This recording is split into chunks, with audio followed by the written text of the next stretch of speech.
Sings all praise the king. This is another bootleg production because of the monkey business. Ross is still looking for assistance to help with this problem. To fight. Maybe no American soldier knows this battleground better than Army General John Nicholson. For just a few more days, he is the commander of U.S. and NATO forces in Afghanistan. And he spoke with Rachel Martin from Kabul about his outlook for the country, describing more and more Afghans calling for peace. Now you've got civil society, peace activists, women's groups, the political opposition. It's really a universal call for peace. And to some extent, the Taliban are responsive to that. And most recently, in the Eid al-Adha message from the Taliban emir, he referred to a specific paragraph on negotiations with the United States, and he talked about an end to the war through political negotiations. So these kinds of messages coming from the Taliban are new, and we've not seen those before in the 17 years of war. But critics will point to that as the problem, that the Taliban right now is in peace talks with the U.S. government, not directly with the Afghan government. I spoke with former U.S. Ambassador to Afghanistan, Ryan Crocker, a couple of weeks ago, and I want to play a clip from that interview. What it does is put the Taliban really on a, if not a legal plane with the United States, certainly symbolically. They are talking about the American withdrawal and the circumstances of that withdrawal. We are there at the invitation of the Afghan government. They're not in the room. So if we withdraw, to whom do we hand this over to? Is it a problem that the Afghan government is not involved in these talks? The U.S. has been clear that this will lead to an Afghan-led peace process.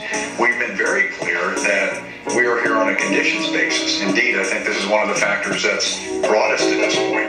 This is what has created some of the diplomatic pressure that has got the Taliban willing to begin this peace process. We'd like to see a lowering of violence. We'd like to see a reconciliation between the Taliban and the Afghan government so they resolve their differences politically. We'd like to see the Taliban renounce their connections to al-Qaeda. These are some of the demands that have been discussed in past years, and I think these are some of the things that will be discussed going forward. Earlier this month, a suicide bomber went into a building in Kabul where students were preparing to take university exams. He blew himself up and killed dozens of those students. You know this very well, but this wasn't the Taliban. This was ISIS. They're not party to these peace talks at all. Right, so that's one of the important reasons why we're still in Afghanistan, and this is to maintain pressure on these terrorist groups that threaten not only the Afghans, but the region and the entire world. So ISIS, al-Qaeda, and 19 other terrorist groups are operating in this region. One of the reasons they're able to operate is because the Taliban provide an environment that is friendly for them. So you have to create an incentive for the Taliban to put pressure on these insurgent groups. The Taliban cooperate with some of these groups. They put pressure on some of these groups. So the concern we have is the recruiting that goes on. We do see members move between the groups. So ISIS-K did not exist 3 years ago. What's the K stand for? I'm sorry, Khorasan province. So ISIS in the Khorasan.